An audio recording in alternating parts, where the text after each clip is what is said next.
The lobby of the Easton Grand Hotel felt like an oven. Temperatures had climbed past a record-breaking 105 degrees Celsius, and with the air conditioning dead, the marble floors radiated heat like hot coals. Guests in designer suits and silk saris wiped sweat from their brows in frantic circles, their voices rising in a multilingual roar of complaints. At the center of it all, the ornate fountain sputtered out a weak trickle of water before going silent. Then, with a sudden clank from the service corridor, Jack Harper appeared, wrench in one hand, toolbox slung over his shoulder, coveralls streaked with oil and grime. He glanced at the ductwork above and didn't hesitate. Climbing the ladder with practiced ease, Jack swung open the main intake panel. Sparks flew and a hiss of escaping steam mingled with the murmurs of astonished onlookers. He plunged his hands into the tangle of wires and levers, his face set in calm determination. Moments later, he flipped a switch and leaned back as a rush of cool air swept down washing relief over the stifled crowd. Did that give you chills? If you believe that heroes can emerge from the most unexpected places, drop a comment below and hit subscribe because this 12-part journey is just getting started and you won't want to miss a moment. Jack Harper climbed down from the ladder, toolbox in hand, and instinctively wiped his brow with the back of his glove. The swirl of cool air in the lobby felt almost surreal after the suffocating heat. Guests blinked in gratitude, some even applauding, though most simply fanned themselves in stunned relief. Jack offered a small nod and began securing the panel cover, all the while keeping an ear open for Mrs. Liu's soft Mandarin apology and Herr Wagner's halting English. "Thank you very much, sir." He had been on the night shift for nearly 3 years, quietly keeping the Easton Grand's bones in working order. Changing light bulbs, unclogging drains, tightening loose railings. But tonight's emergency had pushed him into the spotlight, and he noticed the way guests craned their necks, the way the fountain's few remaining onlookers whispered, "That's him, the maintenance guy." Jack tried not to smile. He wasn't here for the praise. He was here because a single job had to be done, and he was the one who could do it. He set his wrench inside his toolbox, then looked toward the front desk where a flustered young clerk was fielding more questions than her tablet could handle. Without a word, Jack walked over. He laid a comforting hand on the clerk's shoulder, offered a gentle smile, and pointed her toward a corner where 2 fans had inexplicably come to life once the thermostat kicked back on.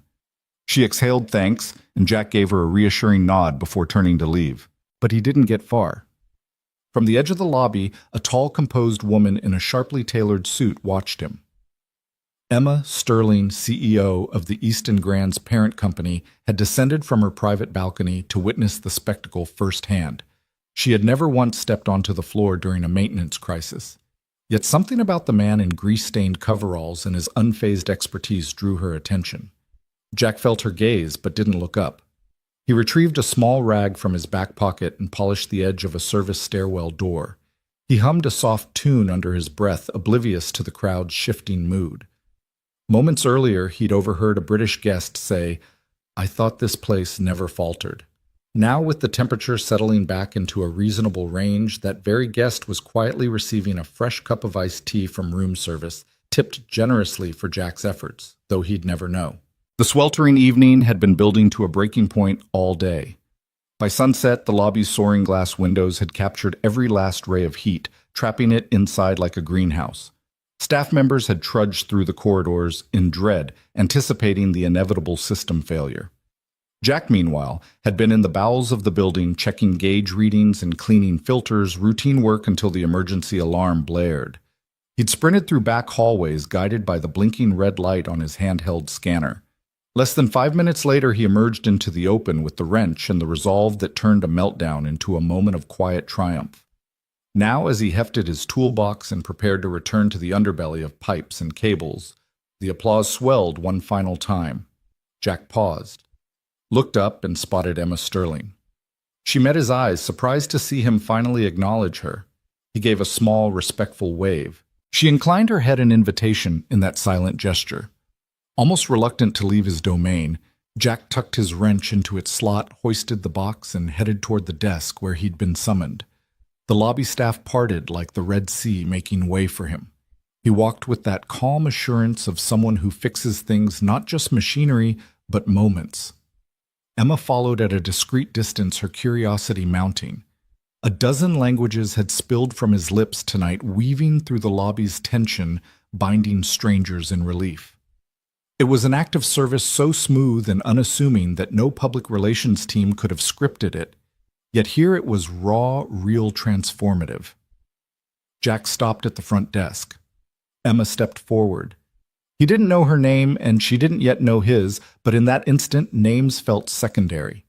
It was about two people who understood that kindness and competence can be more powerful than any title. Emma cleared her throat. Jack looked up ready to reattach his name badge before disappearing back into the service corridors. But this time she spoke first. "I'm Emma Sterling," she said, her voice as cool and measured as the air he'd just restored. "Thank you, Jack Harper." He blinked, paused, then offered her a lopsided grin. "Just doing my job, ma'am." She smiled, a rare genuine curl at the corner of her mouth, and Jack realized his night shift might never be the same again. Jack wiped his hands on a rag and leaned into the scalding heat of the service corridor, steeling himself for the next burst of complaints that would surely ricochet off the marble pillars of the lobby. The main duct was now patched, the fans were spinning, and a rush of cold air draped the grand hall in a welcome coolness, but relief was still settling in. Behind him, the remains of the displaced steam hissed through the vents, a whisper of victory. He took a slow breath, then pushed through the swinging kitchen doors back into the lobby. The scene had shifted, no longer a chaotic melee, but a cluster of anxious travelers, their faces still flushed, their arms gesturing in rapid-fire pantomime. Jack recognized a frown in every language. A German grandmother in a floral dress wailed in fractured English about her missing reservation voucher. A Japanese businessman held up a smartphone, his katakana-laced English plea for directions meeting only blank stares from the flustered front desk staff. A Brazilian couple argued about extra room charges in Spanish, so thick it rolled like thunder. Jack set aside his toolbox and approached the German woman first. She was perched on the arm of a love seat, her hands fluttering like trapped butterflies. "I'm so sorry for the inconvenience," he said in perfect Hochdeutsch. Her eyes widened, jaw-dropping for a fleeting moment before relief washed in. "Es tut mir wirklich leid, gnädige Frau," he added, touching the edge of her scarf in a respectful bow. The word "scusi" might have worked, but his chosen tongue soothed her faster than any gesture. She exhaled, blinked back tears, and even managed a small, grateful nod before slipping her voucher from her purse to hand it over without ceremony. Next, a Japanese executive in a crisp navy suit was pressing his forehead against the concierge desk, crumpling a stack of foreign currency. Jack crouched to his level, slipping effortlessly into Japanese "Dabien shiri itashima." "Shita suguni, kaijetsu shimasu." The businessman's expression went from simmering annoyance to cautious curiosity. "Thank you," he murmured, and leaned back as if the simple sound of his own language had anchored him. Words spread like wildfire. Jack had become less of a faceless technician and more of a traveling linguist, his gravelly voice shifting accents with the ease of flipping a switch. An elegant woman in an ivory sari relaxed her posture when he greeted her in Hindi. "Mujhe khed hai, main aapki madad karta hu."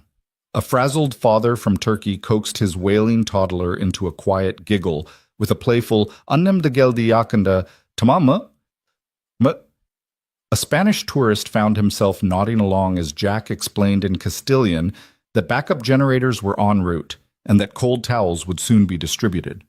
Between translations, Jack returned briefly to his toolbox to tighten a loose panel, but he never lost sight of the guests. Each time he unscrewed a bolt, he offered a soft apology in Portuguese, Chinese, Arabic. His coveralls smeared with grease became secondary to the warmth in his eyes, the steady cadence of reassurance pouring from his lips. No official interpreter could have matched his blend of technical confidence and genuine empathy. It was a kind of mercy most people expected only from frontline managers armed with policy manuals and complaint forms. Yet Jack dispensed it in wrenches and words. He was the eye of the storm, anchoring a crowd that had felt helpless, melting their anger with a dose of human kindness. And he did it without a flicker of ego. At one point, the Brazilian couple approached their tempers, tamed enough to clutch each other's hands. The wife summoned enough English to ask about a room upgrade, but Jack's Portuguese reply shifted the conversation instantly. He leaned in, dropped his voice to a conspiratorial whisper. "No cost. My treat." Their laughter was soft relieved, and he disappeared back into the corridor before anyone could applaud. Up above, on the mezzanine behind tinted glass, Emma Sterling watched him. She'd meant to review sales projections tonight, but had found herself drawn to the lobby by the spike in guest feedback alerts on her tablet. Row after row of well-handled impressive. Thank you, maintenance guy. She scrolled through the languages he'd used: English, German, Japanese, Hindi, Portuguese, Arabic, Spanish, and realized that tonight he had done more for her brand than any marketing campaign could. Down in the center of it all, Jack finally sheathed his wrench. He straightened, flexing his tired shoulders, and took in the transformed Tableau staff passing out cold water with newfound composure. Guests chatting in small groups about the hero of the lobby, the fountain glistening once more as attendants refilled its basin. The emergency had been neutralized, but more importantly, a sense of community had emerged from the chaos. Jack met the eyes of the young receptionist who'd nearly broken under pressure earlier. He offered her a gentle smile and a nod of encouragement. She returned it more confident now, ready to face any linguistic or administrative hurdle with renewed bravery. A few feet away, a portly British gentleman approached. Handshake extended. "I don't know your name," he said, "but I know who you are." "Thank you, mate." Jack tipped his head in acknowledgement, murmured glad to help, and bolted, already heading back toward the service elevator where his toolbox waited. Moments later, he stepped aside to let a cart full of ice packs and bottled water pass through, riding on the same wave of calm order he'd created. The lobby had regained its usual hush, the previous storm reduced to a distant echo. Emma descended from her perch on the mezzanine. By the time she reached the main desk, Jack had vanished. She found a folded paper bicycle, one of the hotel's origami favors, tucked into the wrench holster on his toolbox. On its triangular wings in neat block letters, someone had written, "Language opens doors. Kindness keeps them open." She folded the note and slipped it into her pocket, understanding for the first time that running a luxury hotel wasn't just about opulent fixtures or flawless service charts. It was about the people who moved through those spaces, and the ones who saw them not as reservations or revenue sources, but as human beings in need of relief, respect, and recognition. As Emma returned to her office to craft a memo that would ripple through every department announcing a new guest empathy initiative, she carried Jack's example with her. It was a reminder that sometimes the smallest act of multilingual mercy carries the greatest weight. And though she didn't yet know where to find him, she would. Because the man who spoke 7 languages and spoke to the heart in everyone was exactly the kind of person she wanted on her team and perhaps in her life. Emma Sterling pressed her palm against the cool glass of the third-floor mezzanine balcony and watched the scene below unfold like an unexpected performance. The marble lobby of the Easton Grand, usually an exercise in silent precision, had erupted into a human kaleidoscope of relief, gratitude, and quiet pride. Emma had seen the after-action reports, the flood of guest commendations, the spike in positive feedback, the murmurs that Jack Harper, the night shift maintenance technician, was nothing short of miraculous. But numbers and emails didn't capture the full measure of what Emma was witnessing now. Below her, Jack was folding his grease-stained coveralls back into his toolbox, a simple motion, but one that felt ritualistic, as if he were sealing away more than just his tools. He straightened, brushed a lock of dark hair from his forehead, and gave a gentle nod to the front desk clerk, an unspoken acknowledgement that the crisis was over, and their world could spin normally again. Despite the late hour and the chaos he'd just tamed, there was no fatigue on his face, only a humble calm that radiated confidence. Emma's hand curled into a fist knuckles, whitening against the glass. She'd spent her career running one crisis after another: hostile takeovers, regulatory crackdowns, botched product launches. Every corporate emergency followed a playbook, scripts to memorize, drills to practice, executives to nominate as scapegoats or saviors. But this wasn't any scenario she'd ever trained for. There was no manual for extinguishing anger in 7 languages without breaking a sweat. No PowerPoint deck that demonstrated how a single quiet act of empathy could dissolve the tension of 100 demanding voices. Her earpiece buzzed insistently, a reminder of the video conference she was due to chair in 2 minutes, and all hands on the supply chain disruption that threatened to delay the hotel's summer expansion. She tapped her temple panel and sent a quick text. Reschedule. Priorities have changed. It was uncharacteristic, even reckless, but something about Jack's effortless leadership had compelled her to pause everything else. Emma took a step back and leaned into her swivel chair. The balcony doors closed softly, cocooning her in the muted hum of the executive suite. She watched Jack from this vantage point as if she could distill his essence through observation alone. The way he interacted with the guests, hands never raised in frustration, voice never edged with apology or defensiveness, but always steady, unabashedly human, felt like a masterclass in emotional intelligence. She remembered the early days of her own career fresh out of Harvard, brimming with ambition. She'd clung to every leadership seminar, devoured every self-help bestseller, pored over case studies from every industry titan. Yet, despite her training, she'd learned the hard way that heart-fueled connection couldn't be engineered in a conference room or simulated in role-play exercises. You could teach managers how to deliver tough feedback, how to navigate office politics, even how to execute a flawless elevator pitch, but you couldn't teach them to see people, to truly meet them where they were. Emma's gaze shifted to the clients clustered near the fountain, now smiling, chatting in small clumps as newly minted acquaintances. The heatwave crisis that had threatened reputations and racked up negative press had become a story of solidarity. A testament to our people, the upcoming marketing campaign would say. But beneath that tagline lived Jack's quiet courage, and Emma felt a swell of gratitude she rarely allowed herself to feel. She swiveled her chair and stared at the wall-mounted screen that usually streamed financial dashboards. Tonight it showed a muted graph of guest satisfaction scores climbing in real time. Each green bar was a data point in the narrative Jack had authored with wrenches and words. Emma tapped her lip thoughtfully. She needed to know more about him, what drove him, how he'd learned to speak German, Japanese, Arabic, Portuguese, what life stories lay beneath the coveralls. Her assistant's voice crackled through the earpiece. "Emma, the conference room is ready whenever you are." "Not today," Emma replied, rubbing her temple. "Cancel the supply chain call. I want a full profile on Jack Harper, background check, credentials, performance reviews. Everything." There was a brief pause. On it. She closed her eyes and exhaled. It was rare for her to drop everything in the name of curiosity, but she sensed this wasn't mere fascination, it was necessity. A leader's job wasn't just to command resources or ensure profitability. It was to recognize the unexpected solutions that emerged from the margins.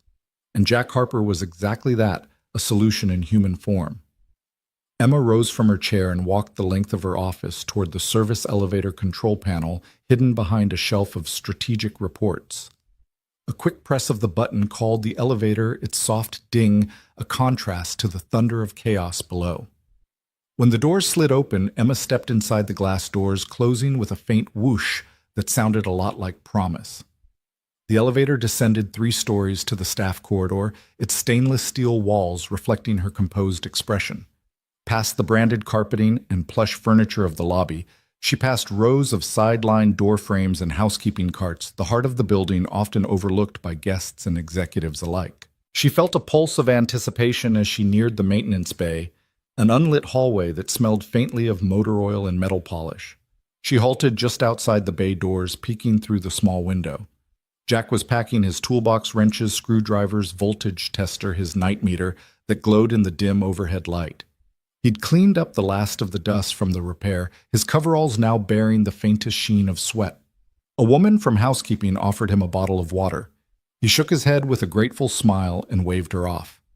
Emma stepped through the double doors, her presence startling him just enough that he looked up, wrench still in hand. He set it down and offered her a nod of respect, a subtle reflex from years of courteous labor. "Mrs. Sterling," Jack said, voice steady but tinged with curiosity. "Can I help you?" Emma took in his posture, relaxed shoulders, steady gaze, that unmistakable air of confidence that came from having earned respect rather than demanded it. She cleared her throat, realizing she had never formally introduced herself. "Jack," she began, voice warm but authoritative. "I wanted to thank you personally for what you did tonight downstairs. What you leveled wasn't just a broken HVAC system. You leveled frustration, confusion, even fear. You didn't just fix machines, you fixed people." Jack's expression softened with a hint of disbelief. "It was part of my job, ma'am," he said, returning to his toolbox as if the moment weren't particularly special. It's more than that, Emma insisted, stepping closer. Boardroom training can teach crisis protocols. It can teach you how to cut costs or redirect resources. She gestured at the corridor around them. But it can't teach you the courage to kneel beside a scared child in their own language. It can't teach you empathy in 7 dialects. That comes from who you are. Jack looked up, emotion flickering in his tired blue eyes. I do what I can, he said quietly. Emma nodded, but in her mind she was already rewriting strategy plans. There would be training programs and leadership accelerators, but first she needed to create space for Jack's example to ripple outward. She thought of the thousands of employees who moved through these halls every day, each capable of something extraordinary if they had the right example. I'd like to learn more about you, she said, surprising herself with how sincere the words sounded. Not just your maintenance record, your story, where you learned those languages, what brings you here. Jack's hand froze mid-reach for a wrench. The maintenance technician and the academic linguist seemed to share a fleeting moment of recognition in his eyes. He nodded slowly. I'd be happy to share, ma'am, he said. Emma extended her hand in offer of partnership rather than hierarchy. Emma Sterling, she said, letting her guard down in a way she rarely did. Jack shook her hand firmly. Jack Harper. He replied, the grease from his palm leaving a faint mark on her sleeve, an indelible reminder that real leadership often bore the imprint of human effort. They stood in the softly lit maintenance bay. The rest of the world paused just beyond the corridor's edge. Emma felt the familiar buzz of her phone in her pocket, an unending stream of memos and demands. She left it silent. Tonight she had discovered something far more valuable than any supply chain update or financial forecast. She had discovered a person whose presence could reshape her company's soul, and that was a discovery worth every second it had taken to find him. Emma Sterling sat at her mahogany desk long after dusk had settled over the city, the only illumination the soft glow of her laptop screen. Across the floor-to-ceiling windows behind her, the urban skyline twinkled like distant constellations. But Emma's focus was entirely inward into the bureaucratic corridors of her own company's human resources database. She had summoned Jack Harper's full file after their unexpected hallway conversation, determined to understand the man who had, in one evening, upended her very conception of leadership. With a measured click, she opened the digital folder labeled Harper Jack, Personal File, and scanned through the basic details: date of hire, position code, shift assignment. Everything looked ordinary at first glance until she discovered a link to a scanned resume in the attachments. She opened it. Staring back at her were credentials that didn't belong to a mere night shift technician.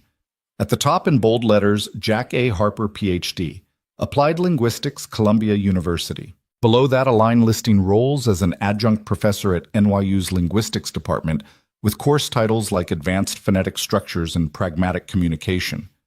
There were glowing recommendations from department chairs and scholarly publications on language acquisition and cross-cultural communication. Emma's brow furrowed as she scrolled. This was not someone scraping by, but an academic at the top of his field. Her heart ticked faster. How had she never known she had interviewed Jack herself during orientation for new hires? She'd met him only briefly in a corridor press of people and never gleaned an inkling of his background. She'd always assumed he'd been the archetypal maintenance man drawn by stability rather than intellectual challenge. Yet here he was, a scholar who had consciously relegated his talents to the shadows.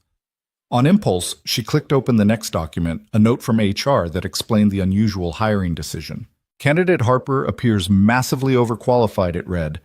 Nevertheless, he insisted night shift availability and benefits eligibility were top priorities due to personal obligations. Candidate demonstrates exceptional technical skills and exemplary conduct during interview. That last phrase was an understatement. Jack's calm empathy had clearly impressed the interview panel, and now Emma knew why. Images flashed in her mind. Jack crouched beside a hysterical Japanese guest, that sweltering night murmuring reassurances in fluent Japanese, the German couple whose glances of irritation turned to respect as he explained the repair timeline in their mother tongue, the small Korean child he soothed with a playful pun in Korean. Each vignette had carried a common thread of patience, problem-solving, and an ease with language that Emma now realized had been forged not on the shop floor but in lecture halls and research labs. She opened a spreadsheet of Jack's benefits enrollment, then paused at the line marked Dependent, Henry A.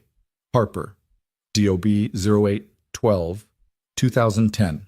Adjacent, a note simply stated, Primary immunodeficiency. Chronic condition requiring ongoing treatment. Emma sat back in her chair, stomach tightening. Her own years of climbing corporate ladders had never been tempered by the need to provide round-the-clock care for a child's health. She'd once thought the biggest tests of resilience were hostile shareholders and merciless quarterly numbers. But Jack's priorities, family, first stability over prestige, revealed a resilience she had never fully grasped. The next file she opened was less clinical. A personal statement Jack had submitted to HR during hiring, a brief essay on why he'd chosen this role. The typed words glowed on her screen. I have a son, Henry, whose condition means my schedule must always be predictable. Academia demands time I cannot give, and while I love teaching and research, my son's health takes precedence. A night shift position with full benefits allows me to be at home during his waking hours and present for his doctor's appointments. I do this work with pride and humility, knowing that reliability and responsibility serve my family better than fame. Emma exhaled, her chest heavy with admiration. Here was a man who had deliberately chosen a humble title in service of a higher calling, love. The contrast was staggering. She herself had sacrificed personal relationships for ambition more than once, and yet here Jack had sacrificed prestige for the sake of his child's well-being, and never once had she heard him complain. She minimized the resume and essay windows and opened Jack's performance reviews. Month after month, they praised his technical competence, attention to detail, and willingness to take on extra tasks. Comments noted how he had helped mentor new hires and how colleagues sought him out for assistance with language barriers when international guests arrived. Through every review, there was a recurring theme: unassuming mastery. Jack didn't just fix broken things, he elevated the human experience of every person around him. Emma felt a swell of guilt. In all her years as CEO, how many times had she ignored the people in the quiet corners of her enterprise? How many managers had she promoted without ever knowing the stories behind the men and women who toiled behind the scenes? Jack's file convicted her of a blindness she had cultivated in pursuit of metrics and milestones. She leaned forward and tapped a key to dispatch an internal message to begin drafting a new role: Director of Guest Empathy and Cultural Engagement, draft job description. A small smile tugged at her lips. If she could build a position around Jack's unique talents, the hotel might not only respond to emergencies, but proactively create a culture of genuine hospitality. Her thoughts drifted to Jack's modest demeanor when she'd first introduced herself in the maintenance bay. He had set down his wrench, nodded respectfully, and treated her as an equal rather than a superior. For a woman used to deference and carefully choreographed courtesy, his unvarnished kindness had been a revelation. Emma stood and walked to the floor-to-ceiling mirror that dominated one wall of her office. She studied her own reflection, the tailored suit, the composed expression, the faint worry lines at the corners of her eyes. What she saw now was a leader at a crossroads. She could revert to the old playbook: delegate, automate, optimize, or she could embrace a new paradigm: people first. And not just any people, but the ones who'd quietly chosen her company, not as a stepping stone, but as a place where their true talents, practical and poetic, could flourish. Her phone buzzed on silent, a reminder of the video conference she'd postponed. She silenced it permanently. Later she would need to explain her absence to the board, but that could wait. Tonight she had discovered the invaluable lesson that sometimes the most essential truths hidden within an organization were tucked away in the private pages of a night shift technician's file. Emma tapped open her calendar and created a meeting for tomorrow at 9. In the subject line, she typed, Jack Harper, New Strategy Discussion. She paused, fingers hovering over the keyboard. Then she added a second line, Subject, My Highest Priority. With that, she shut her laptop and stood the evening's revelation still humming in her mind. As she reached for her coat on the back of her chair, Emma felt a quiet resolve take root. She would honor Jack's sacrifice by ensuring his story, and those like it, became the guiding star of the Easton Grand. It was time to rewrite the narrative of leadership, starting with a man whose hidden credentials spoke volumes about what it meant to be truly qualified. And so with the city's lights shimmering like a promise beyond her window, Emma Sterling, CEO, strategist, guardian of her guests, prepared to step into a new era, led not by charts or rankings, but by the humble, heroic heart of Jack Harper. Jack Harper's evening had already stretched into the quiet hours when the service call came through. He was halfway through tightening a loose grill in the kitchen corridor when the pager on his belt buzzed insistently. Office thermostat, glitch corner office. He consulted his watch, 7:45 p.m. The lobby had emptied, dinner service was winding down, and most of the staff were on their way home. A solitary thermostat hiccup sounded hardly urgent, but Jack knew better than to judge by the call code alone.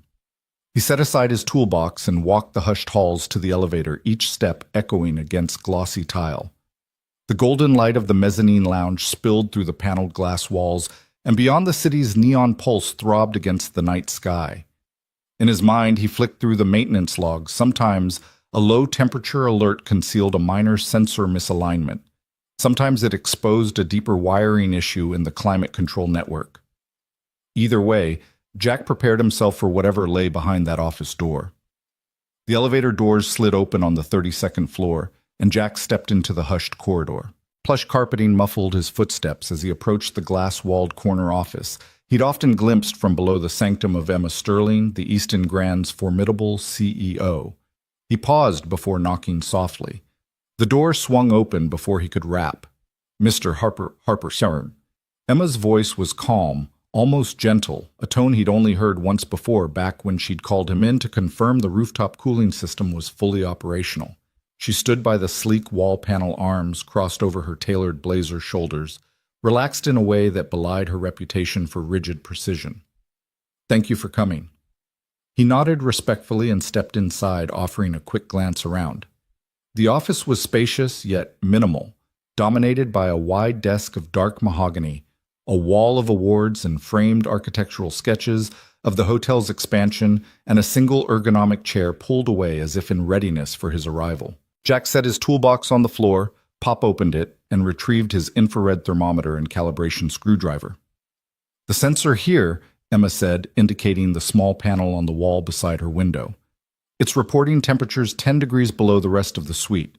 She didn't ask how to fix it. She knew he would sort it, but her curiosity was evident in the slight tilt of her head. Jack stepped forward and placed the thermometer probe against the panel. The device beeped low and steady. He frowned. "This sensor's reading cold air returning from the ducts, but the intake seems fine. I'll check the airflow channel next." He laid a hand on the panel's edge, turned a hidden latch, and eased it open. A soft hiss of cooler air greeted him, followed by a gentle whir from the miniature fan. Emma watched as he knelt, careful not to scuff the pristine carpeting with his grease-stained coveralls. He peered inside, repositioned a tiny damper, and gently rotated a dial until the airflow pattern aligned with factory specs. Then he closed the panel, wiped his hands on a cloth, and stepped back. She waited until he straightened. The room maintained a steady warmth now, the slight chill receding like an apologetic whisper. "Done?" she asked. Jack clicked the thermometer again, then verified the display. "All set. Should stabilize within minutes." Emma nodded and gestured to the chair. "I appreciate you coming up here. I know it's late." He pointed to his belt. "That's why I'm here, ma'am. Night shift's my normal schedule." She offered a half smile. "Right. Of course." He brushed a stray lock of hair from his forehead. For a moment, the only sounds were the soft hum of the HVAC and the distant murmur of late-night staff below. Emma cleared her throat. "Jack, if you don't mind me saying, last week when the lobby AC failed, I watched from the balcony." She paused, then met his eyes directly. "You did more than fix the machine. You calmed guests from 7 different countries, each with their own frustration. You spoke to them in their native languages. I've lived in boardrooms where I've asked for calm and gotten spreadsheets instead." Jack settled onto a nearby stool, turning to face her fully. "Thank you," he said, voice low. "I just wanted to help." "No," Emma corrected softly. "Thank you." She stood closer, closing the distance between CEO and technician until the faint scent of her signature perfume mingled with the clean tang of metal he carried on his hands. You reminded me what real service looks like, not the polished gestures for a camera, but the unseen work that shapes an experience. You reminded me why we started this business in the first place. Jack blinked. He rarely heard such sentiments from senior management. My son, he began, then paused. Henry's the reason I do this job. He needs me at night as much as I need a steady income and benefits.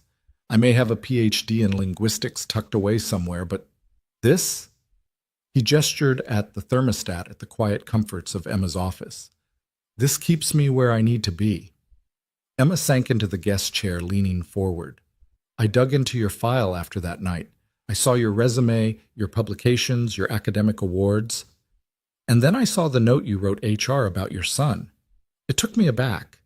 It's not common that someone on the front lines of maintenance has credentials that far eclipse the job at hand, but you made a conscious choice, a lesson in priorities. He shifted slightly self-conscious under her unflinching gaze. It's easy to earn prestige, he said quietly. It's harder to keep the people you love close. Harder, she agreed. And more important. Emma paused, then reached into her purse and pulled out a small leather-bound notebook. She opened it to a blank page and scribbled a few words, Director of Cultural Engagement. She tore the page out and placed it on the desk in front of him. I want you to help me build something new here. Not just fixing leaks or recalibrating sensors, but creating a program that ensures every guest feels seen, heard, and understood. A role that leverages every one of your languages and all of your empathy. Jack stared at the page, heart pounding. Emma, that's far above what I... But she held up a hand. I know it's above what you ever imagined. That's why it's perfect. Our world has enough layers of hierarchy. What we need is someone who's been overlooked yet never stopped showing up. Someone who measures success not by titles, but by the impact they make on individual lives. Someone like you. He swallowed, eyes drifting to the tiny thermostat panel he'd just serviced, then back to her. For the first time, Jack felt the weight of recognition of genuine trust settle in his chest. I'd be honored, he managed. Emma nodded, a genuine warmth softening her usually steely expression. Good. We'll expand your role, and yes, we'll formalize the title later. But tonight I wanted to thank you personally, and to say that I've learned something valuable from you, that leadership isn't always about giving orders. Sometimes it's about stepping aside to let someone else fix what you didn't even know was broken from the inside. Jack exhaled slowly, the tension in his shoulders easing. Thank you, Emma. I won't let you down. She leaned back, satisfied. I know you won't. Now, before you go, I should probably apologize for sending you up here on a false pretext. He tilted his head with a grin. Not at all. The thermostat wasn't the only thing that needed a little recalibration tonight.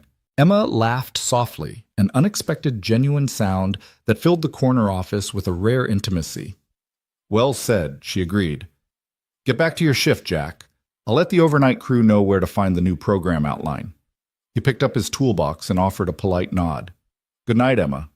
Good night, Jack. As he stepped into the corridor, Jack felt lighter than he had in years, a sense that his unseen labors at the edges of the Easton Grand were finally acknowledged, valued in a way that transcended job descriptions. And behind him in the glow of her office, Emma Sterling watched him go, fully aware that the man who'd entered her realm as a mere technician had just become the catalyst for her greatest transformation yet. Jack Harper checked his watch as he stepped through the neon glow of Millie's Diner. It was 7:15 on a Friday morning, the hour when the neighborhood still smelled of fresh coffee and sizzling bacon. In his gloved hand, he cradled 2 steaming mugs of hot chocolate marshmallows, bobbing like tiny white buoys. Under his arm was a crisp white envelope neatly addressed in Emma Sterling's elegant script. He took a steadying breath. This wasn't just breakfast, it was a crossing of worlds. Sliding into the familiar vinyl booth, Jack set down the mugs, the sweet steam fogging the overhead light momentarily. Across from him, Max Harper, his 7-year-old son, pushed his glasses back up the bridge of his nose and regarded the envelope with shy excitement. Is that from the boss lady? He asked, eyeing Jack with a grin that spoke of inside jokes and shared conspiracies. Jack smiled, smoothing his grease-stained coveralls as best he could under the diner's harsh fluorescence. It is indeed. He slid the envelope across the Formica tabletop. Open it if you want. Max ripped it open in one eager motion, tearing neatly along the fold to reveal a pale blue card inside. He read aloud in a squeaky voice, "Please join me for breakfast this Friday at Millie's Diner. Emma Sterling." He looked up at Jack with wide, delighted eyes. "She wants to have breakfast here with us." Jack chuckled softly and ruffled his son's hair. "She knows this is your favorite place. Says she wanted to meet the boy who taught her how to speak alien and cat." Max laughed, a bright, infectious sound that turned heads at nearby tables. "Alien is easy," he declared, "just 4 clicks and 3 squeaks. Cat is all tail flicks." He traced an imaginary tail flick in the air, waggling his finger like a little paw. Jack and half the booth full of diners erupted in gentle laughter. Just then the door chimed. Emma Sterling stepped in a gentle snowfall of early morning light, catching the edges of her tailored navy coat. She paused, scanning the diner until her eyes settled on their booth. For a moment, Jack caught sight of the same quiet curiosity in her gaze that he'd glimpsed in her corner office. She smoothed her coat over the back of the seat and slipped into the booth beside Max, folding the envelope and tucking it into her bag. "Good morning," she said, voice warm against the din of bleach-scented air and clinking plates. "Morning," Jack replied, sliding one of the hot chocolates toward her. She accepted it, hands closing around the mug as if it were a small anchor in uncharted waters. Max beamed. "I made Boss Lady's favorite marshmallows on top. Daddy says it's important to make you feel at home." Emma's lips curved into a genuine smile that reached her eyes. "Thank you, Max. This is perfect." With a careful sip, she closed her eyes as though tasting reassurance itself. Jack reached for the syrup bottle and began pouring chocolate over Max's pancakes, the din of diner chatter fading into the background as a quiet bubble of intimacy enveloped their booth. Emma watched the exchange, her posture easing. She swapped pleasantries with Jack about the crisp morning air, but her real attention was on Max, the bright boy, whose laughter had once bridged her austerity and his father's unassuming hope. So Emma ventured after a moment, "I've been practicing my alien sounds, but my cat impressions need work." She leaned toward Max. "Do you think I could get a quick lesson?" Max beamed and hopped out of the booth, adopting a low crouch. He pressed a finger to his lips in mock seriousness. "You must be very quiet," he whispered, then emitted a soft series of gentle trills. Emma copied him, tongue-rolling in awkward but earnest mimicry. The result was somewhere between a squeaky toy and the distant purr of a contented kitten. Jack watched as Emma's eyes lit with unguarded delight. It was a side of her he'd glimpsed only in fragments, the woman beneath the corporate armor capable of laughter that wasn't polished for the press. When Max hopped back into the booth, Emma clapped softly. "Excellent work, teacher." She pressed a finger to her lips, offering a tiny bow of respect. Max's grin widened until his eyes nearly disappeared. Jack felt the weight of his own pride and relief. This breakfast was never just a formality. It was an invitation to something bigger, a genuine friendship, a blending of family and work, of oil-stained hands and silk-stitched collars. Emma cleared her throat and sipped her hot chocolate long enough for Jack to worry she might be about to revert to boardroom mode. Instead, she set the mug down and rested both hands on the table. "Jack, I wanted to thank you," she began in a tone that held no proclamation of authority, "for inviting me into your world, for teaching me what truly matters, kindness, connection, and laughter." Jack swallowed, eyes flicking to Max, who watched them with wide curiosity. "Thank you, Emma," he said softly, "for understanding." She nodded, then turned to Max. "And you, young man, are quite the ambassador, teaching a CEO how to speak cat-impressive work." Max beamed, then leaned forward conspiratorially. "If you really want to impress the cats, you have to also sniff the air like you smell treats coming. Here, like this." He demonstrated with a big theatrical sniff, scrunching up his nose. Emma followed suit, scrunching hers so hard that Jack had to stifle a laugh. Their shared laughter rose like a warm current through the booth. A nearby waitress paused in her tray, returning duties, smiling as she wiped her hands. "Looks like the world's smallest diplomat struck again," she murmured, and then went about her work. Emma's laughter faded into a tender smile. She reached into her bag and pulled out a small notepad and pen supplies Jack recognized from his own toolbox. She scribbled something and handed him the page. "Friday breakfasts are now official. Family table reserved. Emma. Jack tucked the note into his pocket, his heart warm. He looked at Max, who was already hopping to refill his mug with chocolate syrup. Looks like this diner just got a VIP corner, Jack said quietly. Max hopped back into the booth, pouring syrup with careful precision. Do you think they'll let us have pancakes every Friday? He asked. Emma exchanged a conspiratorial grin with Jack. I think they'll have to, she said. After all, business is built on relationships, and so far ours is off to a very sweet start. Jack reached across the table to steady Emma's chocolate before it could overflow. To new beginnings, he said, raising his mug. Emma met his gaze and clinked her mug against his. To friendship, family, and unplanned adventures. Max joined in with a clumsy cheers of his own, sending a marshmallow sailing and another round of laughter through Millie's diner. In that shabby booth, two worlds had truly come together, stitched by marshmallows, turned by wrench and warmth over pancakes and the promise of Fridays yet to come. Jack Harper had just finished replacing a faulty valve in the East Wing sprinkler system when he felt it a hollow look in the eyes of the front desk clerk as she passed his maintenance cart. It wasn't mere exhaustion, this was something like pity or, worse, resignation. He paused mid-step toolbox balanced on his hip and watched her vanish around the corner. Behind her retreating back, he caught sight of an HR administrator whispering to the lead engineer, both glancing furtively at the security camera monitors. Jack's chest tightened with a familiar, unwelcome tension. He shrugged it off and continued on to the boiler room where the morning's heat wave had pushed the ancient boiler valves to groan in protest. He adjusted a pressure gauge, listening to the hiss of steam settle back into a steady rhythm. That was when his pager buzzed a quick vibration in his pocket that had once meant a guest emergency, a broken pipe, or a power flicker. Now it simply displayed the message badge non-essential, reclassification pending. Jack's fingers froze on the wrench. He blinked at the pager's screen, heart hammering. Non-essential. He swallowed. He knew non-essential meant deletion.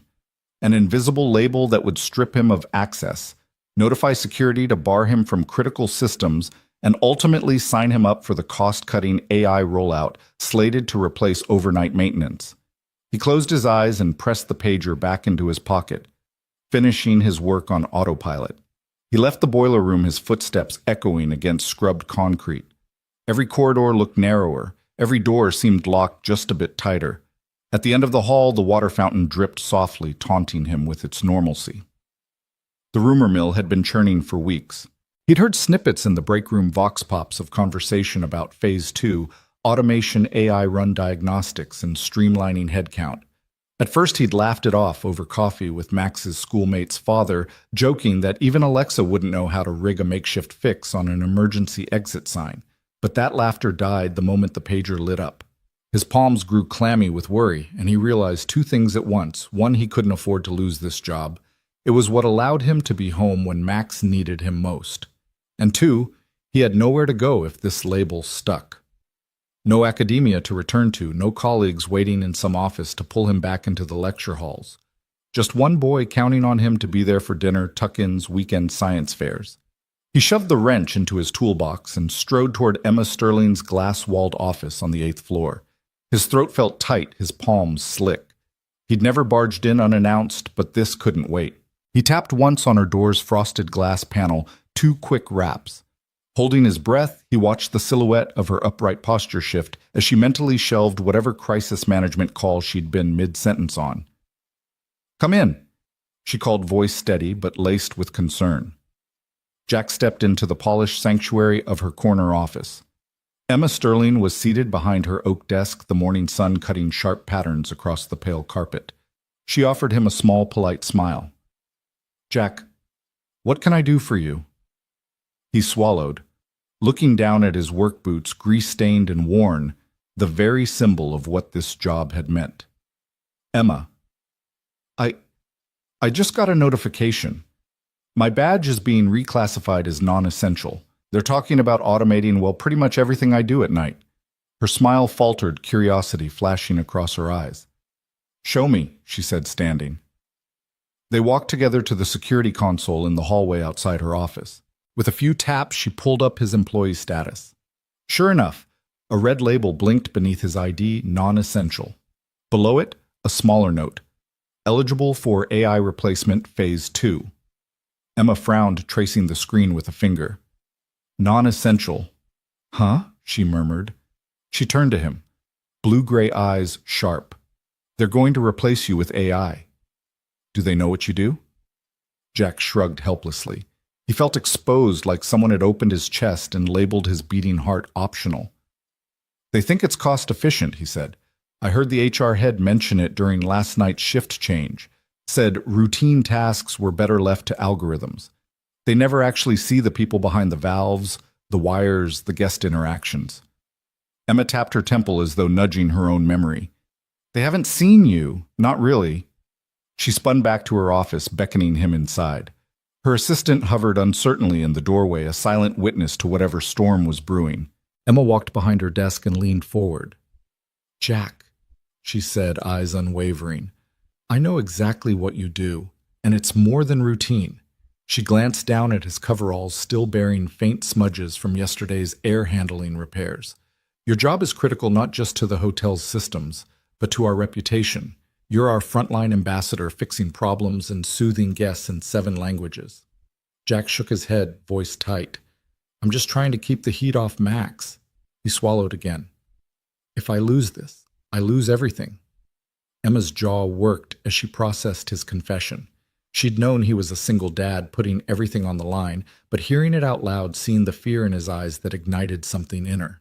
She pivoted to her laptop and pulled up the department's cost analysis graphs and projections. She scrolled until she found the meeting minutes from last week's executive strategy session. Automate night maintenance, reduce labor costs by 15%. She scrolled more. Assess elimination of redundancies. AI forecasts. ROI charts, efficiency models. It all stared back in cold, sterile figures.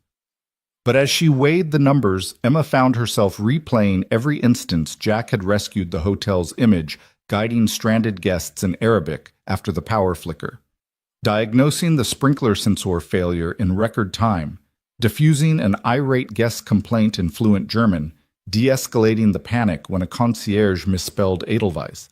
Those weren't redundant tasks. They were miracles disguised as maintenance. Emma slammed the laptop shut and steadied her breath. Those spreadsheets, she said, voice shaking slightly. They don't capture loyalty. They don't account for humanity. Jack looked up puzzled, but hopeful. What can we do? Emma squared her shoulders. We fight this right now. She walked back to the console, fingers tapping furiously as she overrode the HR classification. I'm pulling your ID out of the non-essential list. I'm calling a department head meeting this afternoon.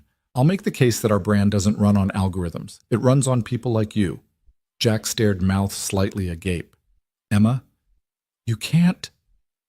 I can, she interrupted softly but firmly, because if I let you go, I'll be the one betraying the people I need most. She turned back to him, eyes fierce.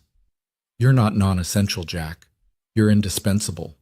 He closed the distance between them in one swift step and offered her a grateful nod, a single tear glinting in his eye.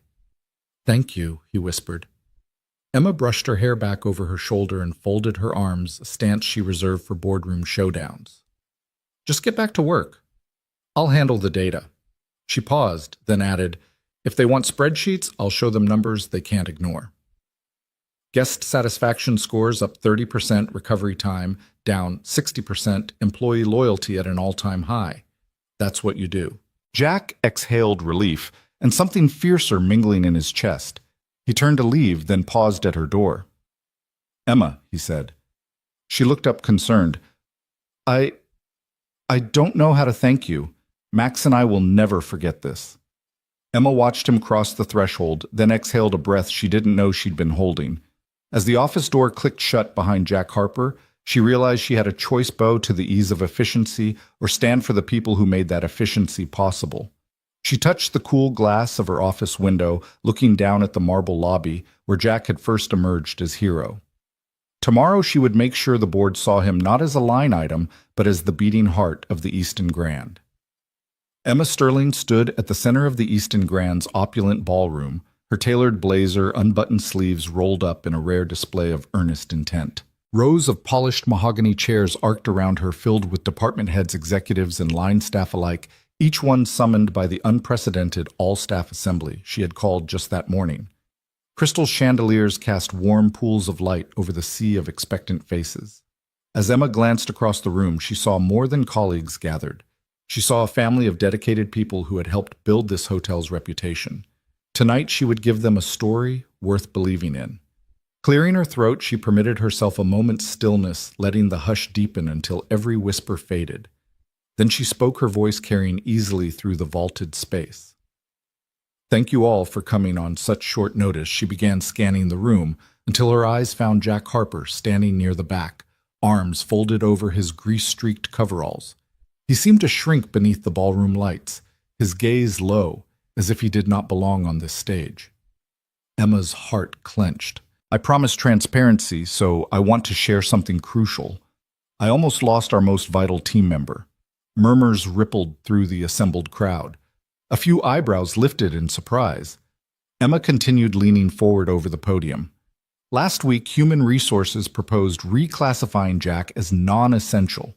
They argued that night shift maintenance could be automated, that his tasks were routine, that the hotel could save money by phasing out his position." She paused, letting the weight of her words settle. But what those spreadsheets did not capture was Jack's humanity. Jack's head snapped up his shoulders, tensing as he realized where this was heading. Emma looked directly at him, unwavering. "When our central air conditioning failed during the record-breaking heat wave, Jack didn't just repair a broken thermostat. He spoke to irate guests in 7 languages: English, German, Japanese, Arabic, Russian, Spanish, Korean, calming their fury with kindness and sincerity. He wove us back together with nothing but compassion and technical skill." She turned back to the audience, her arms sweeping out. "We talk about hospitality as if it's only a service we offer on plush linens and silver trays. But true hospitality lives in human connection, not algorithms." I watched him kneel beside a frightened child who thought the blackout would swallow him whole, and I realized that Jack doesn't just fix machines, he saves people. A ripple of applause swept through the room. Tentative at first, then firm as Emma's words sank in. She held the applause, gently raising a hand. "That's not the only reason Jack matters." She reached into her pocket and pulled out a simple photograph, Jack and his son Max, eyes bright despite hospital masks, standing beside a lifeless IV stand. "Jack is a single father," Emma said quietly, her voice softening with empathy. "Max has battled a chronic illness since he was 6. Jack chose night shifts so he could be home for medicine doses and bedtime stories. He gave up a promising academic career, PhD in linguistics, adjunct professor at NYU, just so he could watch his son grow." Jack's Adam's apple bobbed as he swallowed, glancing at the photo, then back at his colleagues. Emma held the image aloft for all to see. "This is the sacrifice that spreadsheets never recognize. It's the courage that spreadsheets can never quantify. It's the quiet heroism we often overlook." Tears shimmered in more than a few eyes. Across the polished floor, the head of finance covered his mouth with his hand visibly shaken. Emma let the silence stretch long enough that every person felt the gravity of her message. Then she leaned forward, voice resolute. "If we let Jack slip through our fingers, we lose something far more precious than cost savings. We lose the heart of our hotel." She straightened and allowed the applause to rise into a crescendo that shook the crystal chandeliers overhead. Staff leapt to their feet in a spontaneous outpouring of gratitude. Clapping hands echoed against the marble walls. Jack stood frozen for a moment, eyes wide as the room honored him. Emma stepped down from the podium and crossed the floor in 2 long strides, taking Jack's hand in hers. The ballroom, once hushed, erupted again this time, with cheers, whistles, and a standing ovation. Jack's face glowed with disbelief. He squeezed Emma's hand and nodded, voice catching when he spoke. "Thank you," he said simply, but the depth of his gratitude spoke volumes. Emma smiled, meeting his gaze in the vast expanse of the ballroom. "We need more than machines," she replied. "We need people who believe in people." In the days that followed, Jack's badge was officially reprioritized as essential personnel, and the planned AI takeover of night maintenance was shelved indefinitely.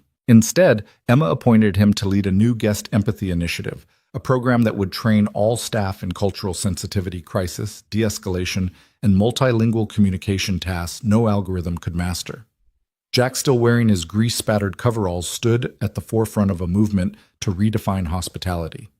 At the end of the assembly, staff lined up to shake Jack's hand, to thank him, to share stories of their own moments when his quiet heroism had touched their lives. The concierge whispered, "We wouldn't have made it through that blackout without you." The banquet manager admitted, "Your quick thinking saved our international gala." A bellman said, "You always take the time to ask after my family. That matters more than you know." Jack felt a swell of pride, not in himself, but in the community he had helped forge. Emma watched from the side, her heart full, knowing she had made the right choice. No spreadsheet could measure the value of trust restored, of dignity upheld, of a family kept whole. That night, as the ballroom emptied and the chandeliers dimmed, Jack and Emma walked side by side through the lobby. The grand fountains murmured behind them, and the late-night glow of city lights filtered through the glass doors. Jack paused, looking up at Emma. "I never expected any of this," he admitted softly. Emma met his gaze, her eyes warm. "Neither did I," she said. "But now I can't imagine this place without you." He laughed, a low, relieved sound. "And I can't imagine it without you." They shared a moment of quiet celebration amid the marble grandeur, two unlikely allies who had reminded an entire company that the truest measure of worth lies not in numbers, but in the courage to choose humanity over efficiency. And as dawn approached, the Easton Grand stood ready to welcome its guests once more, its heartbeat stronger than ever, powered by compassion, connection, and the unbreakable bond of one quiet hero and the CEO who finally saw him.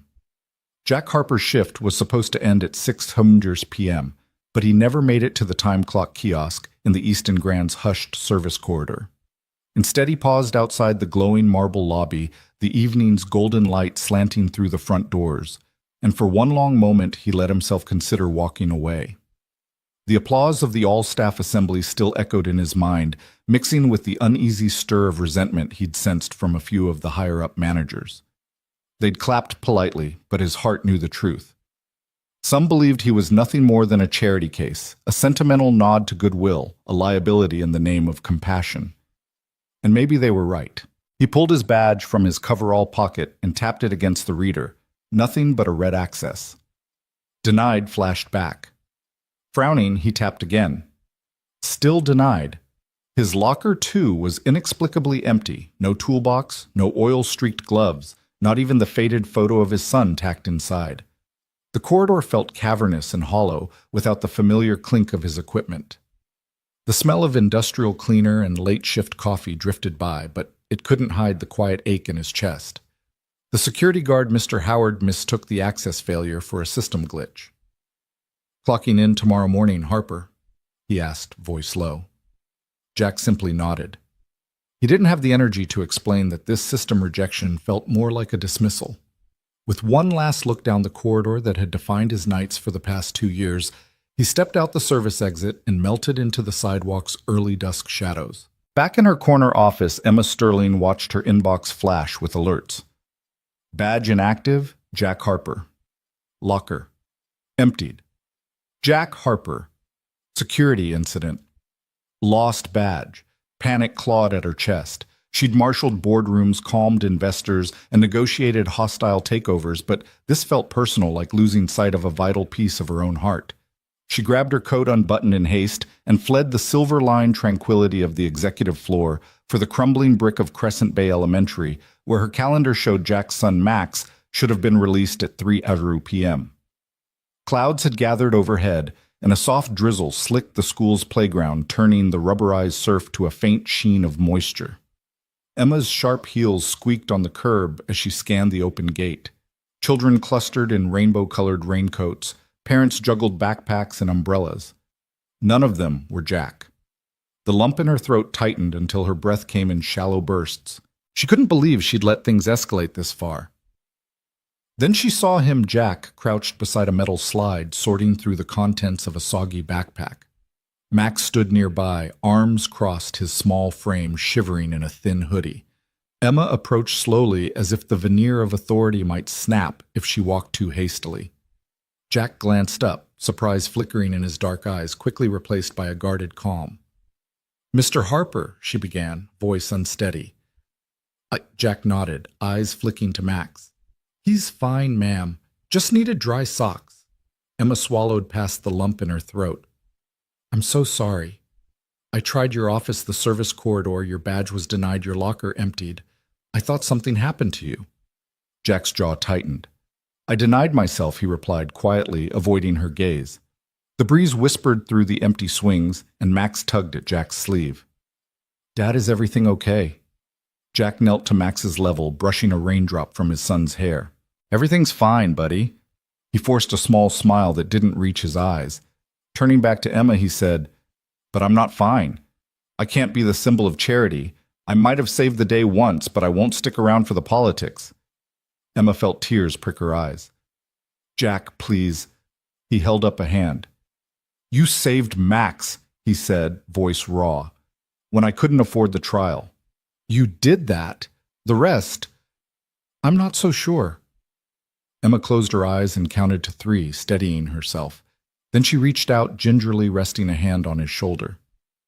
Jack, look at me. He did reluctance, folding into the depths of his gaze. I made a mistake. I thought rescue was charity. I was wrong. I thought I could protect you from the fallout, but I ended up pushing you away. I'm sorry. For a heartbeat, Jack said nothing. The playground's laughter and shouts faded to a distant hum. Max stepped forward, his small hand sliding into Jack's. Emma dropped to one knee in front of them, unperturbed by her wetsuit. Max, she said softly, meeting the boy's curious eyes. You're the bravest kid I know. Will you let me do something brave too? Will you tell your dad that I want him back at work where he belongs? Max's eyes widened, then crinkled in a shy smile. He looked at Jack. Dad, Miss Sterling says you make things matter. Jack's chest tightened. He looked at Emma, searching her face for hints of guile, found only earnest regret and hope. He took a trembling breath. You're serious, he asked. Emma nodded. I've reclassified your position myself, facilities supervisor. I'll update the board and HR. No flags, no ambiguity. You and Max have earned every right to be here. Jack's gaze flicked down to Max, whose grin illuminated the dim evening. Then he looked back at Emma, vulnerability flickering in the depth of his eyes. I'd like to stay, he said, voice small but determined. For Max and for everyone here who needs a real person, not a program. Emma felt relief wash through her. She rose and offered her hand, but Jack instead pulled her into a hug so fierce that her shoulders bumped his coveralls. She returned the embrace, surprising them both with its warmth. Max clambered into Jack's other arm, stacking his embrace on top of theirs, and Emma patted Jack's back gently. When they finally pulled away, the 3 of them stood in a quiet triangle under the flickering playground light. The drizzle had eased to a gentle mist. Emma brushed her hair from her face. Welcome back, she said, her smile reflecting in Jack's weary but grateful eyes. Jack ruffled Max's hair, looking at Emma with something closer to awe than gratitude. Thank you for fighting for us, he said simply. Emma shook her head. Thank you for staying. The evening shadows lengthened as Emma, Jack, and Max walked back toward the hotel gate side by side, an unlikely trio drawn together by courage, compassion, and the unbreakable bonds of family. And in their quiet determination, the Easton Grand found its true foundation, not marble or air conditioning, but the simple promise that no one would ever be left to fade away unseen again. Jack Harper's first morning as facilities supervisor began not behind a desk, but in the echoing expanse of the main lobby. The dawn light glimmered off the marble floors, and for the first time in his life, he wasn't here to fix a broken pipe or clear a jammed air duct. Instead, he carried a stack of laminated cards and a clamshell box of multicolored markers, his tool belt replaced by something a little lighter, the quiet conviction that people mattered most. He gathered the front desk team in the circular seating alcove near the concierge desk. They shuffled in, some in crisp uniforms bristling with officiousness, others with guarded curiosity, after all. Jack had once been the handyman in coveralls, not the man giving directives, but he greeted each by name, extending a warm good morning in English, then following it with a soft Guten Morgen, Ohayo gozaimasu, Sabah al-Khair. Dobra utro and buenos dias. The routine brought ripples of surprised smiles. It wasn't about showing off, it was about reminding them that a simple greeting could turn a stranger into a guest. Thanks for coming. Jack began choosing his words for everyone's benefit. I know you've got your routines, check-in scripts, room blocks, billing codes. Today, I want us to slow down. I want us to listen first, then speak. Not because it's on a checklist, but because it's how we actually help people feel at home. A receptionist raised her hand. Jack, do we really need 7 languages? I barely passed high school Spanish. Jack leaned forward, elbows on his knees. I don't expect everyone to speak 7 languages fluently.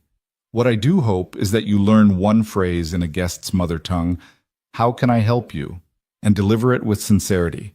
Then ask follow-up questions in English. The point is to show you care enough to try. He passed out the cards. Each had a phonetic spelling for how can I help you in German, Japanese, Arabic, Russian, Spanish, Korean, and French. Beneath the phrase, he'd scrawled a single reminder. Look into their eyes. Pause. Breathe. As the group practiced German Wie kann ich Ihnen helfen. Jack walked among them gently, correcting pronunciations, offering a nod to one trainee who'd nailed the rolling R and A thumbs up to another whose pitch rose at just the right moment. Laughter broke out when someone mangled the Japanese phrase into something closer to pizza on the house, but Jack's easy grin turned it back into a teaching moment rather than a humiliation. By mid-morning, Jackie had moved the session upstairs to the training room, where a dozen bellmen, porters, and junior engineers joined the front desk team. He stood at a whiteboard having sketched out a simple circle with 3 segments greeting listening action. Guests don't just come here for air conditioning or room service. They come here for the feeling of being seen, being heard, being safe. Our job is to fill those segments, start by greeting them in their language, listen without interrupting, then take action. It could be as small as offering a chilled water bottle or as big as escorting them to a quieter lounge area. He told a story earlier that week. A frail, elderly woman from Brazil had crumpled a check-in form in frustration. He approached her, spoke "Como posso ajudar, señora," and simply sat beside her as she wept, offering a cool towel and a gentle silence. Afterwards, she hugged him, whispering gratitude. That's not in any manual, Jack said, his voice steady. But it's what people remember. Throughout the day, trainees paired off and role-played one as a guest, arriving post-midnight exhausted and disoriented, another as a newly hired receptionist who had to navigate both empathy and efficiency. Jack wandered the crowded room, listening intently, stopping to ask a retiring security officer how he might help a lost tourist or nudging a shy engineer to break eye contact and smile. By afternoon's end, the whiteboard was scrawled with feedback. Ask more open-ended questions. Use reflective listening. Offer solutions before guests ask. But Jack didn't leave them with theory alone. He led a walkthrough of the lower-level corridors, pointing out broken light fixtures and jammed sprinkler covers, areas he'd personally fixed last night. He showed how to check the backup generators in the boiler room, how to access the service stairwell without disturbing housekeeping, and how to calibrate a simple wall-mounted thermostat. Each demonstration wove in a customer-centric tagline, "Keep the lounge comfortable, so we keep the memories warm," or "A functioning corridor light is a beacon of safety at 3 a.m. His tone was neither condescending nor theatrical, just matter-of-fact grounded in the reality that technical skill and human grace were 2 sides of the same coin. Back in the lobby as the sun dipped, Jack noticed Emma Sterling watching from the mezzanine balcony. She gave him a slow nod, the smallest crack in her usual reserve. He returned it with a brief salute. Then he descended the stairs and joined his son Max, who was doing homework in a quiet corner.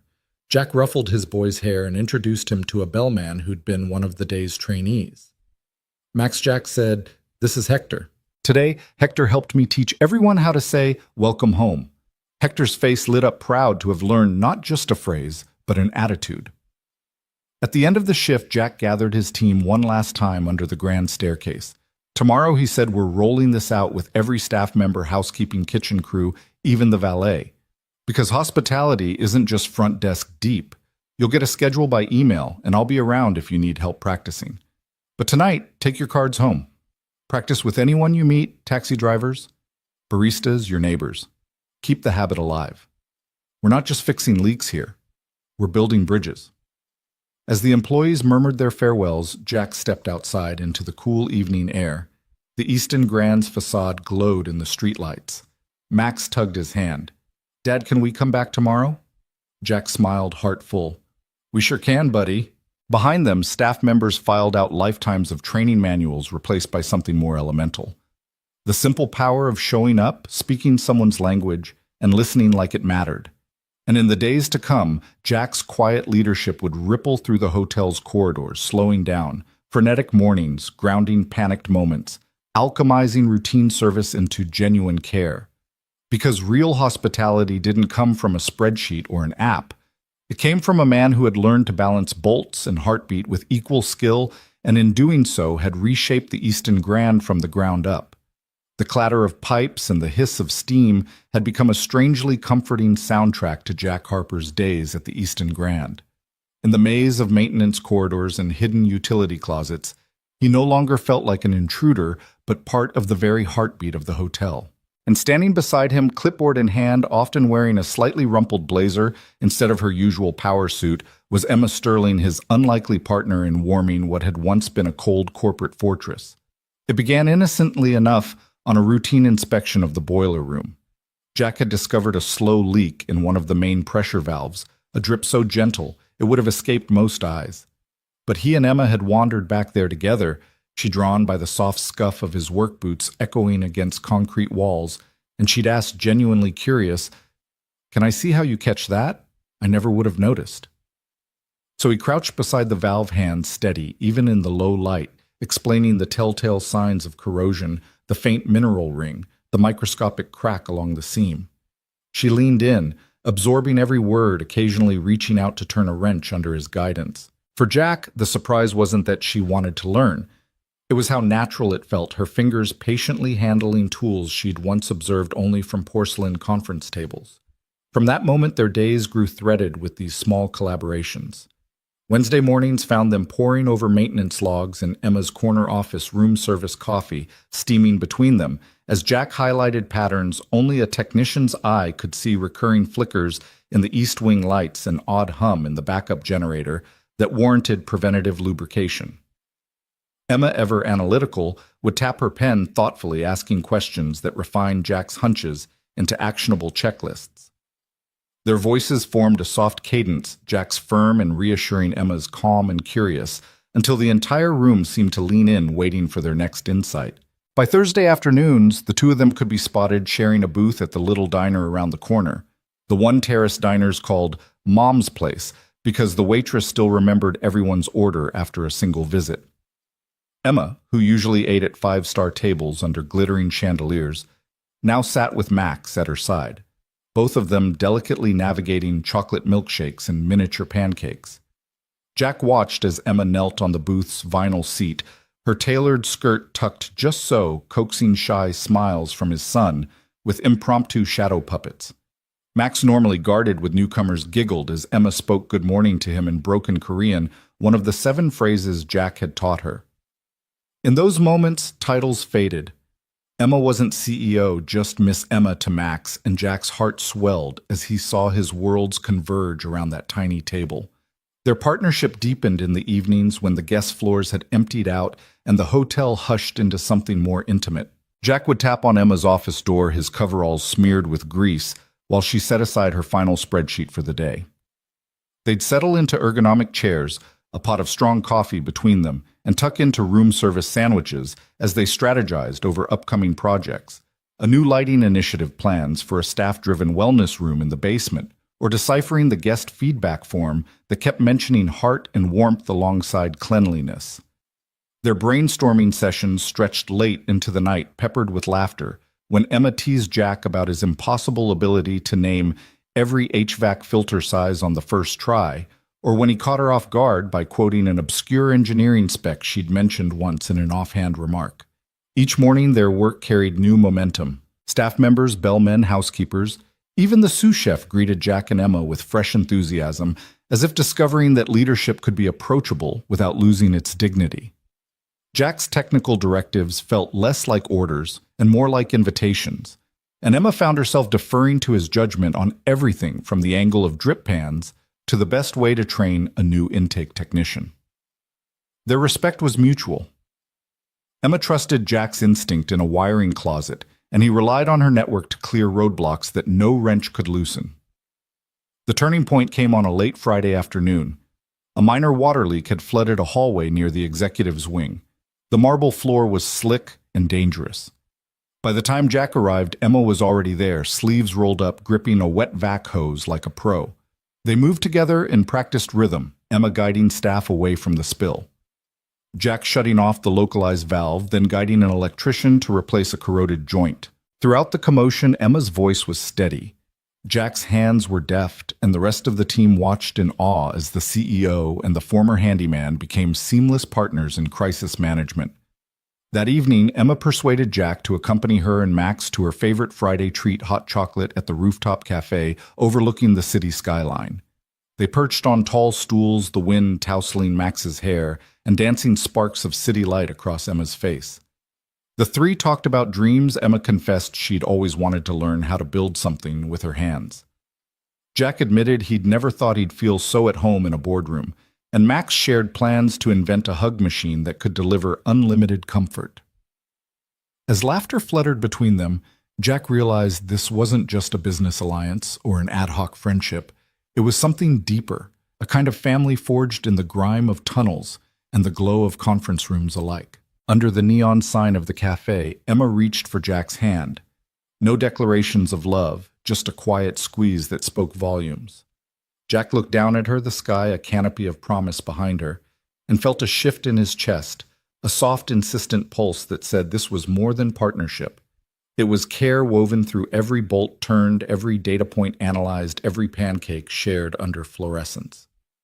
When they returned to the Easton Grand, the lobby was empty except for the echo of their footsteps. Together they paused beneath the grand chandelier, its crystals refracting the final rays of daylight into scattered rainbow flecks on the marble. Emma's gaze met Jack's, and in that silent instant they both acknowledged what had grown between them. Not a fleeting office romance, but a bond rooted in mutual respect, shared purpose, and genuine tenderness. Hand in hand, they climbed the service stairs back to Jack's office, where work awaited a dozen maintenance tickets to review a training plan to finalize and a weekend guest symposium to prepare. Yet as they stepped inside, the weight of those tasks felt lighter, infused with the certainty that they would tackle every challenge side by side. And somewhere down the hall, they could hear the faint echo of Max's giggle, the living emblem of their newfound family. In the corridors of pipes and panels between strategy sessions and diner booths, Jack and Emma had discovered a simple truth. Love doesn't need a gilded ballroom or a scripted declaration. Sometimes it blossoms in the narrow passages where two people meet, tool belts and dreams interlacing until the shining marble palace itself is warmed from within. And in that warmth, they built something stronger than any steel beam, a connection that would weather every storm, powered by the quiet courage of two hearts choosing each other again and again. The old maintenance bay at the Easton Grand had once been a place of low hums and dim fluorescent lights, where tools clinked against metal and the soft shuffle of boots carried the day's last rhythms. Now 1 year later it gleamed with fresh paint, warm wood accents and sunlight pouring through newly installed skylights. Where oil drums and spare parts once sat there were display stations showcasing guest empathy exercises, mock front desk setups, translation booths, and problem simulation corners where participants learned to listen first, solve second. Jack Harper stood at the edge of the main workshop floor, dressed in a crisp button-down bearing the new Empathy Center logo. In his hand, he held a rolled blueprint of the center's next expansion. At his side was Emma Sterling, no longer simply the formidable CEO who'd summoned him to her office, but now a partner in this initiative, her sleeves casually rolled up as they had been so many times before.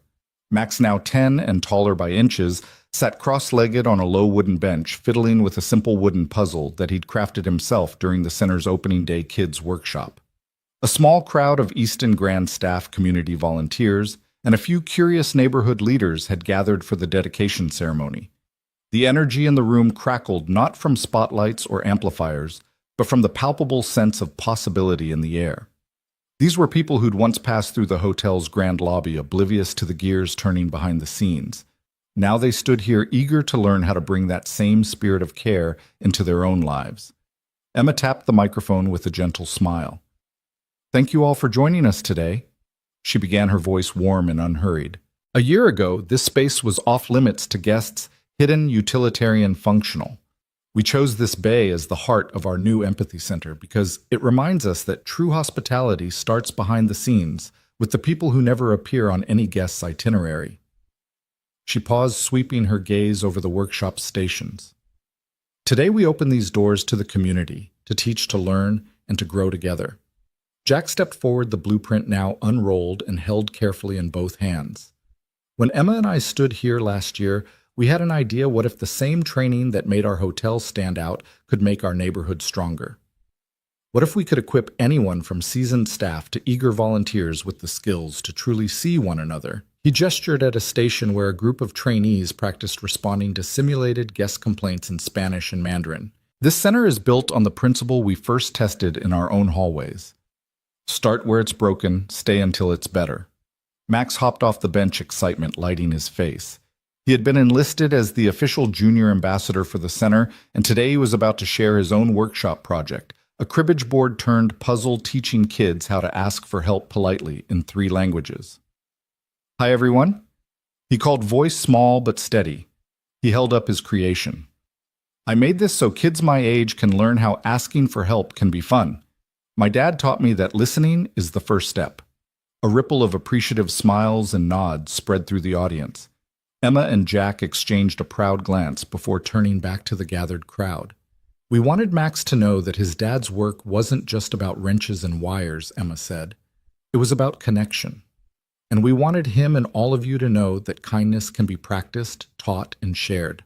Her gaze rested on the plaque mounted behind them. "Start where it's broken. Stay until it's better.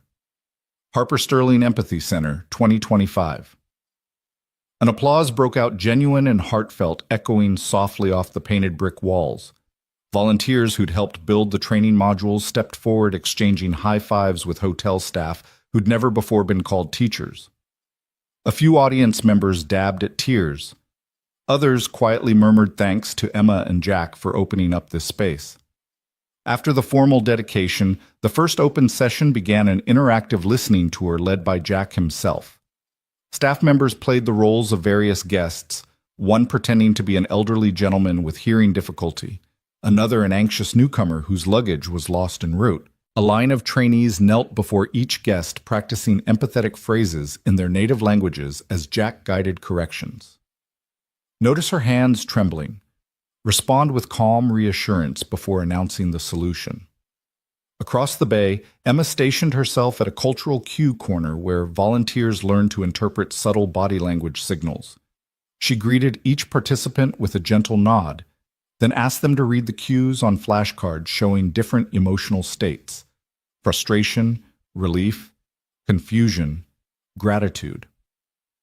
When a trainee hesitated, Emma quietly shared the story of the Korean child in the hotel lobby that summer, emphasizing the power of small gestures, a lifted eyebrow, a patient smile to bridge cultural gaps. As midday sun filtered through the skylights, the workshop hall buzzed with soft chatter punctuated by laughter and bright moments of understanding. The center's layout encouraged flow and curiosity, a glass-walled office for private coaching, a kitchenette where hospitality recipes were shared for making guests feel at home with warm beverages and simple snacks, and a small auditorium set up for guest speakers. Jack's former academic colleagues, who now volunteered their time to teach language nuances and community leaders training in compassion-driven leadership.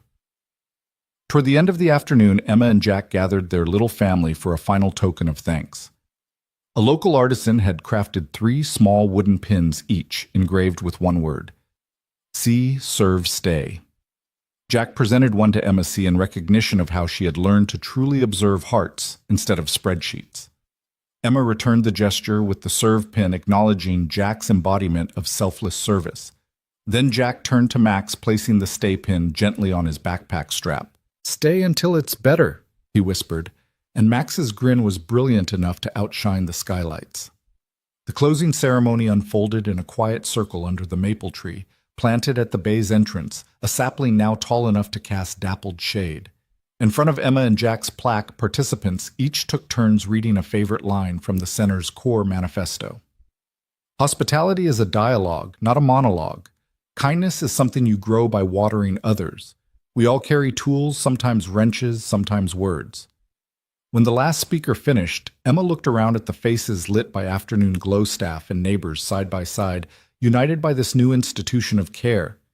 This, she said softly, voice filled with gratitude is what can happen when you start where it's broken and stay until it's better. Thank you for helping us build this together. As the crowd drifted into small groups exploring the displays and sharing anecdotes of empathy and action, Jack slipped his arm around Emma's shoulders. Max bounded off to demonstrate his cribbage puzzle to a cluster of curious children, and over all of them the plaque glistened in the sunlight. Start where it's broken. Stay until it's better. Harper Sterling Empathy Center, 2025. They had started with an overheated lobby and a dozen disgruntled guests. They had stayed through personal sacrifices, boardroom battles, and self-doubt. And now they had built something far more enduring than any hotel program, a shared home of compassion, a testament to the quiet courage of one single dad who spoke 7 languages of kindness and the CEO who learned to listen. In that transformed bay, the Easton Grand's future shone as brightly as the skylights above, grounded in the simple transformative power of being truly seen.